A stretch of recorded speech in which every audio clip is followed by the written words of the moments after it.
Good morning. We are reading The Wheel on the School by Maynard de Jong, pictures by Maurice Sundak.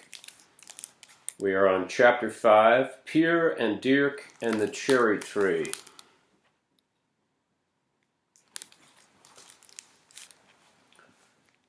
It seemed that even two different roads couldn't separate Pier and Dirk.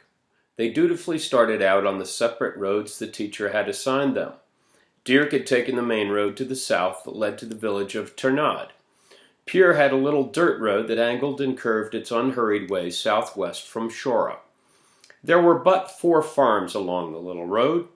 Pier visited each farm, but it was for nothing. Even farmers, it seemed, did not keep spare wagon wheels. "Oh, my wheels are under my wagon," the last farmer told Pier, "and that's where I need them. I can't think of anything much more useless than a wagon without wheels. Except maybe a man without legs." That was the last farm. After that, the little dirt road went in a long, lazy loop and suddenly ended up in the Ternad road that Dirk had taken. Pier settled himself in the grass. He'd wait for Dirk. Dirk couldn't possibly be past this point because there were a lot of houses and farms along the Ternad road. Pier sat a long time in the quiet. He wondered idly if the farmer, who had said the thing about men without legs being useless, had been thinking about legless Janus. "Wonder if he knows Janus," Pier thought out loud. "It must be awful not to have even one leg." A shark had bitten off both of Janus's legs in one bite. That was when Janus had been a fisherman like the rest of the men in Shora. He'd been knocked overboard one day, and just like that, a shark had come along and bitten off both of Janus's legs, boots and all. Pier made a wide-jawed, biting motion with his teeth. He could hear his teeth snap in the silence. He felt along the edges of his teeth. Man, one bite, boots and all. Now Janus just sat in a wheelchair in his house or yard, and he'd become mean, the meanest man in Shora. Pier suddenly leaned forward and made a cutting motion with the edge of his hand across his legs. He tried to imagine what it would be like to be without legs. It sure wouldn't be any fun. It would make him mean too. Hey, that was a crazy thing to think about, sitting here all by himself. It was so quiet here. He stared at his legs. Just thinking crazy things like that seemed to make his legs feel numb and dead. Maybe it was because he'd been sitting in one position too long. He hastily changed and sat cross-legged, glad he could double his legs under him. Why, sitting that way made him look almost legless. In a scary sort of way, he was enjoying the numb feeling in his legs which he imagined had been cut off. He looked around him in the stillness. How was he going to get home, legless? He pictured himself crawling along the winding dirt road, his stumps of legs dragging on behind. He moaned. He hastily tried to make a little laugh, but it sounded like a groan in the deep country silence. "Hey, cut it out," he told himself. That was the trouble with him when he was all alone without Dirk. He always thought up scary, silly, hopeless things. He pulled his legs from under him. One leg prickled with little needle stabs all the way up. He poked the leg with his finger, jabbed all along it to see if it felt dead all over. He was so engrossed in his lonely little game he did not see Dirk come stealing toward him through the grass at the edge of the road. Suddenly, Dirk's shadow fell across Pier's legs. Pier, startled, jerked his head up and glared at Dirk. There's Pier. "I suppose that's hunting for a wagon wheel?" Dirk said. "Well, I don't see you carting any wheels around," Pier told his brother coldly. Dirk had scared him so. "No, but at least I'm looking, not sitting in the grass."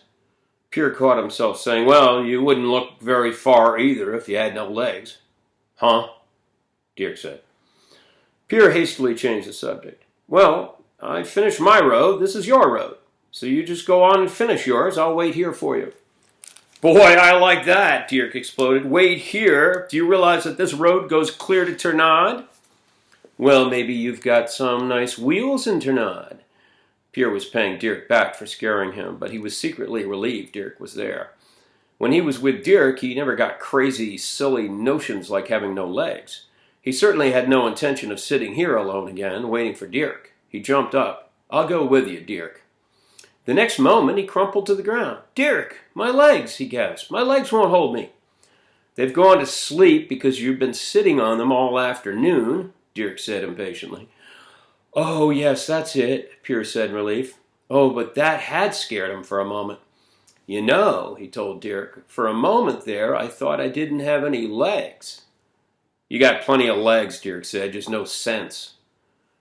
"Oh, is that so?" Pier said hotly. But then he grinned.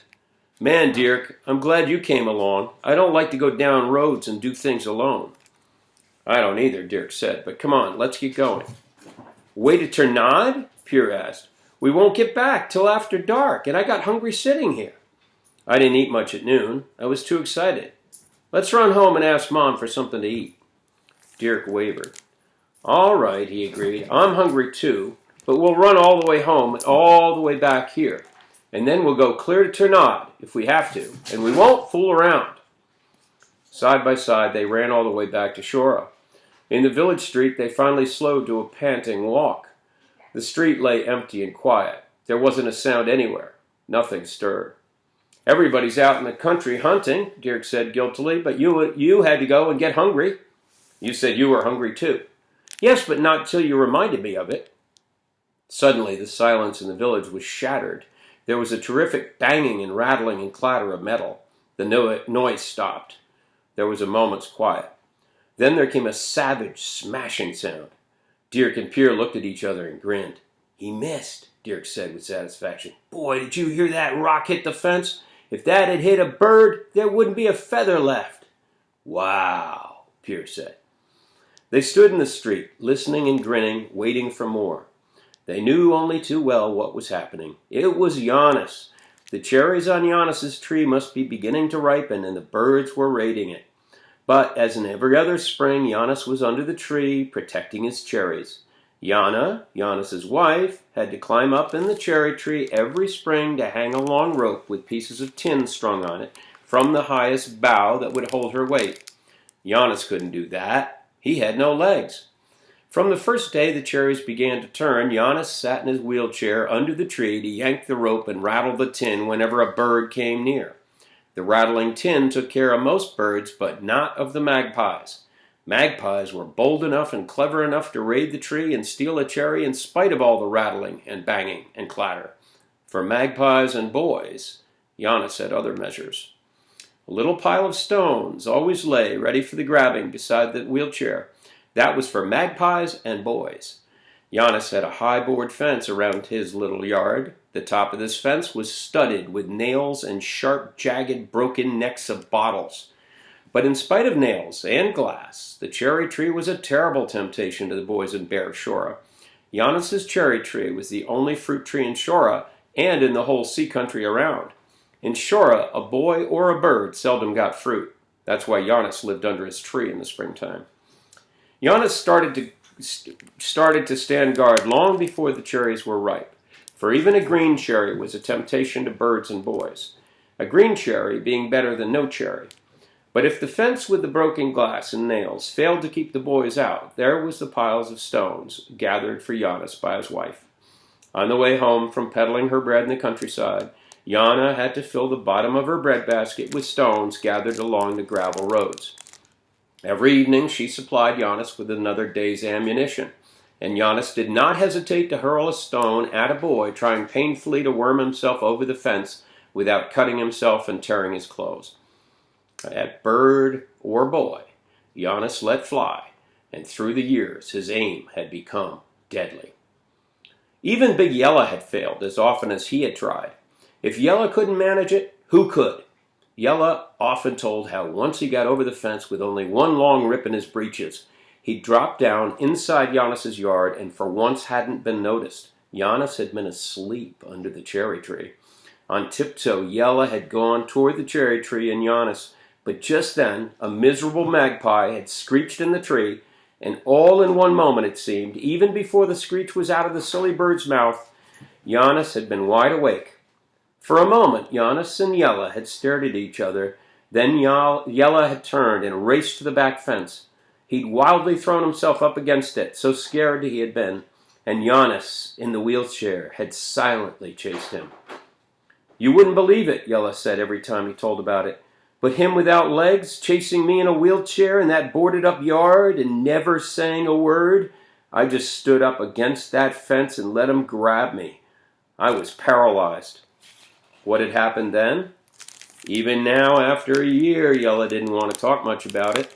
But it seemed Giannis had taken Yella and flung him over his legless stumps, and then he had gone to work. All Yella would really say was, "I wasn't scared paralyzed anymore when he got through with me. I just couldn't walk. That man's got the hardest hands." And he never said a word. Yella had never tried again. Back in the fenced-in yard, the tin began rattling and clattering once more. "Come on," Dirk said. "We've got to get going." But Pier stood staring at the high fence back of which Giannis was sitting. He didn't seem to hear Dirk. He stared. He stood in a half-stoop, absent-mindedly rubbing his hands along his leg, and stared. "Do you know what, Dirk?" he said suddenly. "Teacher said to look everywhere, didn't he? Well, one thing's sure, nobody looked in Giannis's yard. Suppose Giannis had a wheel. Nobody knows what's in that yard. Just suppose there was a wheel there. How would you get in if it was? How would you even get a look into his yard?" Dirk said. But he was interested now and stood looking from his scheming brother to the high fence. "If Yella couldn't do it, how do you think you're going to do it?" "Yes, but Yella was alone. We're two. We'd do it together." "How?" "Well, you'd have to climb the fence way at the back." "Oh, yeah, and get my head knocked off with a rock?" Dirk said. "Thanks." No, you wouldn't climb over the fence.